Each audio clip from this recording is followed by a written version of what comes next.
Assalamualaikum warahmatullahi wabarakatuh. Selamat siang. Salam sejahtera untuk kita semuanya. Perkenalkan, nama saya adalah Mas Lihan. Kemudian saya lahir di Jawa Timur, tepatnya di Kota Lamongan, sekitar 53 tahun yang lalu. Kemudian saya sekarang tinggal di Kabupaten Bekasi, tepatnya adalah di Perumahan Gria Asri 2, Blok H7 nomor 15, Kelurahan Sumberjaya, Kecamatan Tambun Selatan, Kabupaten Bekasi. Pada kesempatan ini saya ingin menyampaikan atau memberikan paparan terkait dengan penelitian saya. Tapi sebelum saya menyampaikan hal itu, perlu juga saya sampaikan bahwa saya mulai bergabung di Universitas Mitra Karya yang dulunya masih Sekolah Tinggi Teknologi Mitra Karya. Itu adalah mulai tahun 2011. Jadi sekitar 11 tahun yang lalu kurang lebihnya saya bergabung di Mitra Karya. Kemudian saya di Mitra Karya mengajar di Fakultas Teknik, terutama di home base-nya adalah Teknik Industri. Nah, selama saya bergabung di Universitas Mitra Karya sudah ada sekitar 5 penelitian yang saya lakukan. Di antaranya yang terkait dengan teknik industri itu adalah analisa material handling, proses produksi, pengolahan kayu di subdepartemen produksi, tepatnya adalah di bagian center, di mana perusahaan ini beralamatkan di kawasan industri MM 2100 Cibitung, Bekasi, Indonesia.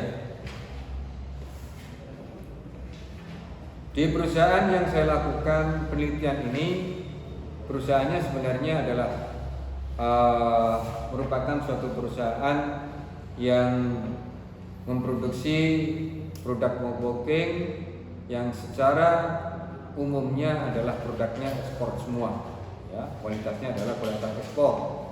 Ekspornya diantaranya adalah ke Amerika, Eropa, Jepang, dan Australia. Itu beberapa negara tujuan ekspornya.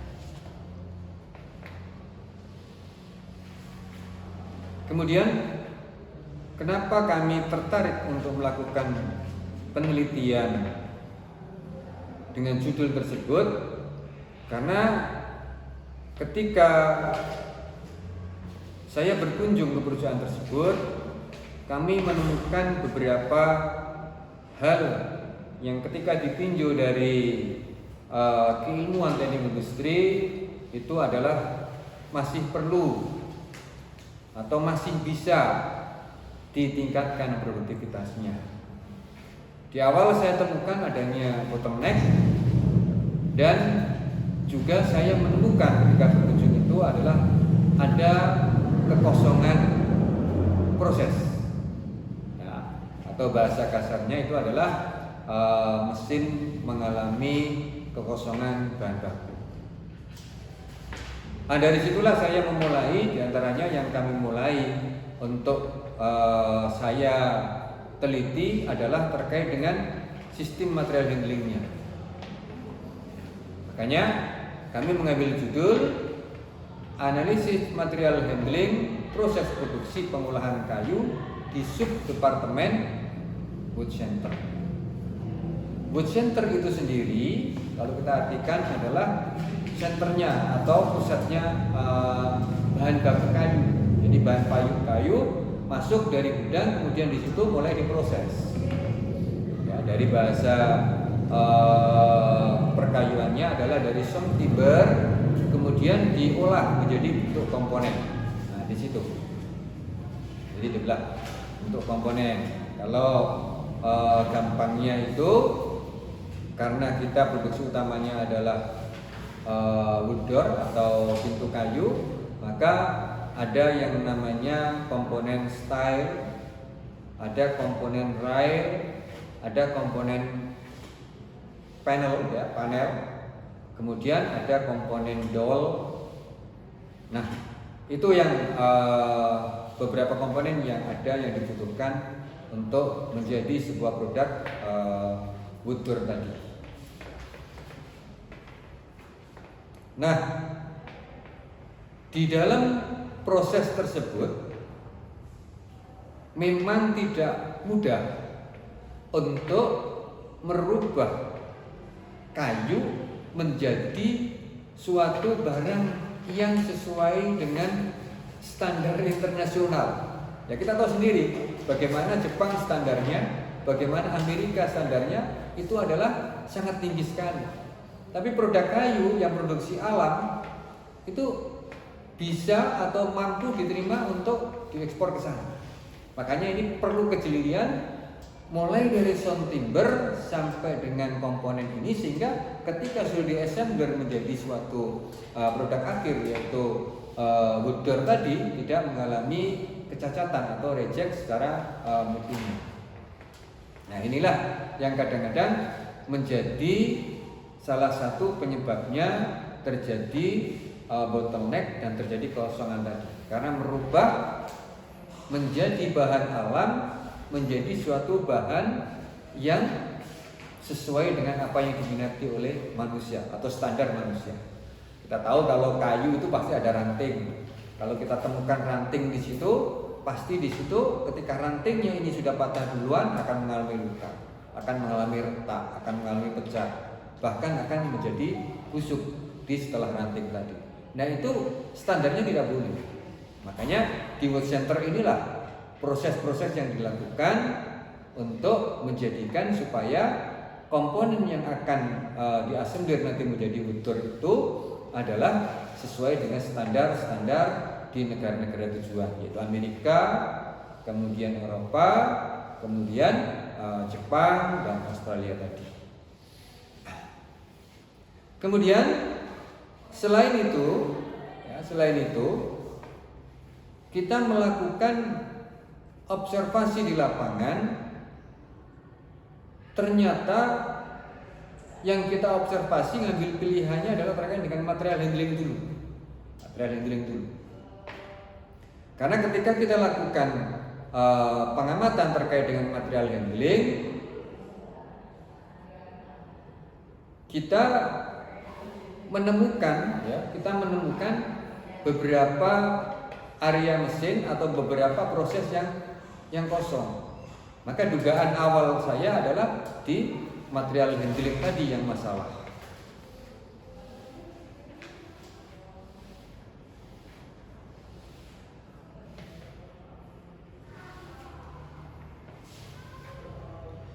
Kita lanjutkan. Kemudian di dalam proses yang ada di Wood Center itu sendiri ada beberapa proses. Yang pertama disebut dengan proses blanking.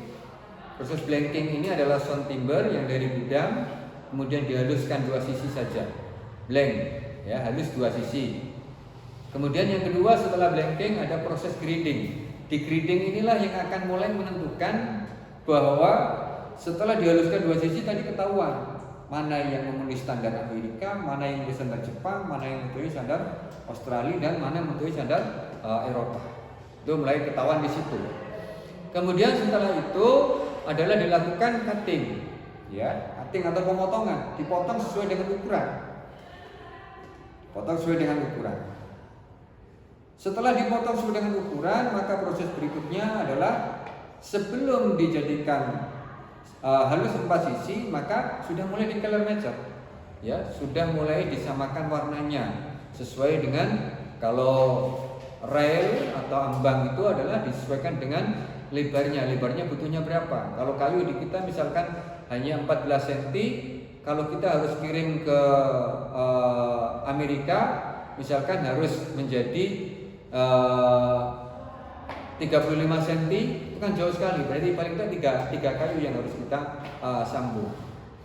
Nah, dari color method tadi baru masuk ke ripping, ya, dirip, dibelah dua sisinya. Dari dibelah dua sisi, kemudian di press atau clamp carrier. Itu adalah sudah mendapatkan lebar tadi. Setelah itu baru kita lakukan dengan proses penyambungan dengan rotari. Dan yang terakhir adalah proses molder. Proses molder di sini adalah sudah smooth for size, yaitu halus 4 sisi yang sudah siap untuk dilakukan pemprofilan, ya, pemprofilan sesuai dengan bentuk profil yang diharapkan oleh masing-masing negara tersebut. Nah, setelah kita ketahui adanya paling tidak di situ 7 jenis proses, walaupun alatnya satu proses itu mungkin bisa ada 3 mesin, ya. Proses yang sama ada 3 mesin karena untuk memenuhi kapasitasnya, atau bahkan ada yang lebih dari 3. Kalau seperti di multirip itu adalah lebih dari 3 mesin. Jadi untuk memenuhi kapasitas dari jumlah order yang dibutuhkan setiap hari, setiap minggu, dan setiap bulannya.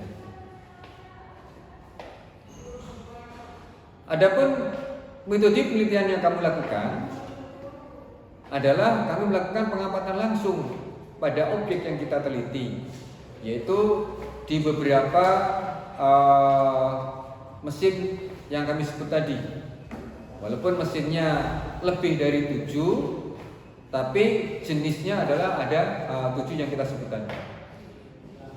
Kemudian pengamatannya kita lakukan tadi adalah hanya di shift 1 saja, yaitu shift yang mulai kerjanya mulai jam 7 sampai dengan jam 5. Itu mulai kerjanya.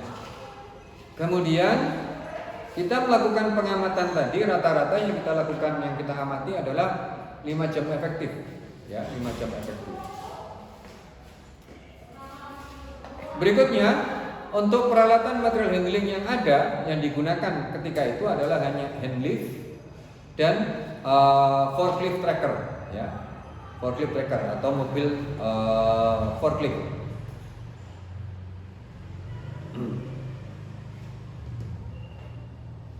Kemudian setelah kita lakukan pengamatan, maka dari hasil pengamatan di sini bisa kami sampaikan bahwa ada 18 hari yang kita gunakan untuk mengamati tersebut. Jadi selama 18 hari kita mengamatinya. Dari masing-masing mesin tadi, ternyata ketika kita amati banyak sekali waktu yang terbuang. Waktu yang terbuang itu adalah karena disebabkan oleh material handling. Artinya apa? Terjadi kekosongan, ya, terjadi mesin yang tidak memproses, itu karena memang suplai, ya, suplai bahan bakunya tidak ada, yang disebabkan antara mesin yang satu dan mesin yang lain adalah menunggu suplai bahan yang akan dikerjakan itu, ya, menunggu bahan. Ketika kita amati dalam minggu pertama saja, mesin blanking tadi itu mengalami kekosongan rata-rata 160 menit, ya, 164 menit. Kemudian grading 127 menit. Kemudian optik atau crosscut 183 menit. Kemudian pendular show 136 menit, single rib 136 menit.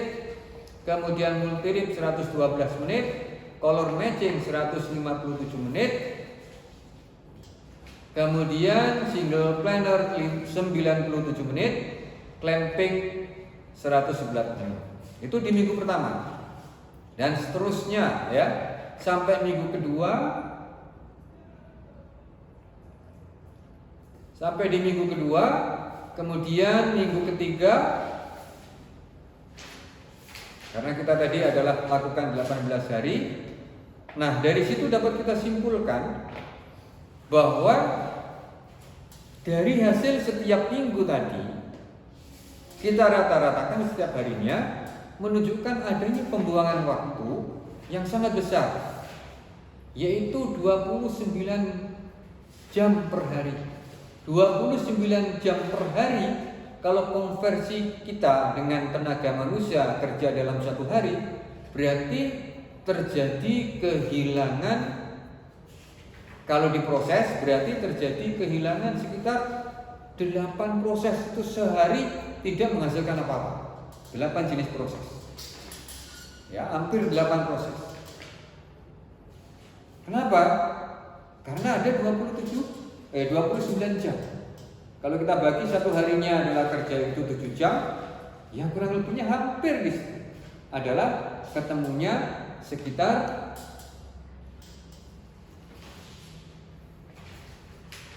4 mesin. Kan sayang banget 4 mesin di setiap hari nggak ngapa-ngapain gara-gara material handling tadi.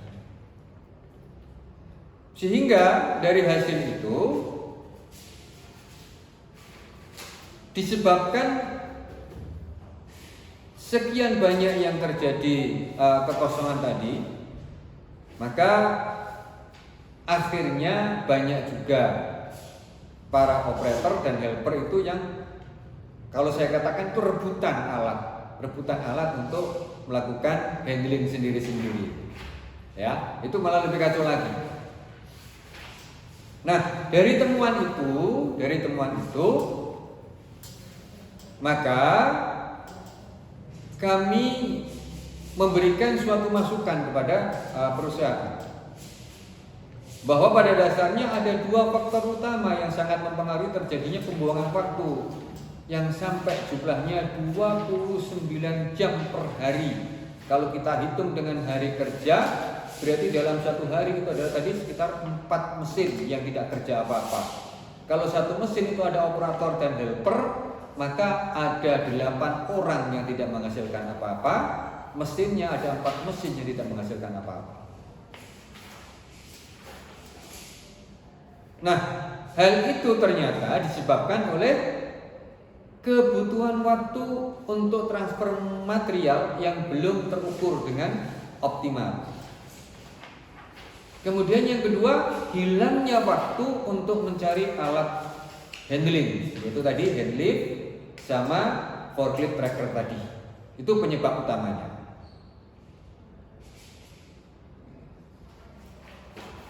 Nah, agar dapat mengoptimalkan proses atau alat mesin yang minim akan waktu terbuang akibat transfer material, maka perlu didesain material handling pada bagian cost center yang tepat, yaitu kita mengkonversikan waktu transfer yang dibutuhkan. Kita konversikan berapa sehingga bisa tidak sampai sejauh itu. Mungkin di awal kita akan gambarkan kalau sekarang adalah sama dengan 4 mesin yang nganggur, mungkin yang nganggur cukup dengan 2 mesin. Nanti tahun berikutnya kita tingkatkan lagi, mungkin cukup yang nganggur dengan asumsi tadi, penelitian tadi adalah cukup dengan 1 mesin. Sampai dengan nanti adalah tidak ada yang nganggur. Itu logikanya begitu. Nah, kesimpulannya dari hasil pengamatan dan pembahasan tersebut, maka untuk mengoptimalkan untuk mengoptimalkan proses transfer material atau material handling di perusahaan tersebut perlu ditetapkan man material handling. Satu ya, man. Jadi orang atau tenaga kerjanya. Yang di situ dikatakan adalah saya nyebutnya man material handling. Tenaga kerja khusus sebagai handle material. Ya, yang cukup jumlahnya sesuai dengan alat yang dibutuhkan. Ini setelah kita hitung sesuai dengan kebutuhan itu. Nah, itulah hasil penelitian kami dari beberapa penelitian yang saya sebutkan tadi, satu penelitian ini yang saya presentasikan yang terkait khususnya terutama adalah dengan mata kuliah yang saya ampu, yaitu analisa perancangan kerja. Itu saja yang bisa saya sampaikan terkait dengan hasil penelitian saya. Kurang dan lebihnya mohon maaf. Akhirul kalam. Wassalamualaikum warahmatullahi wabarakatuh.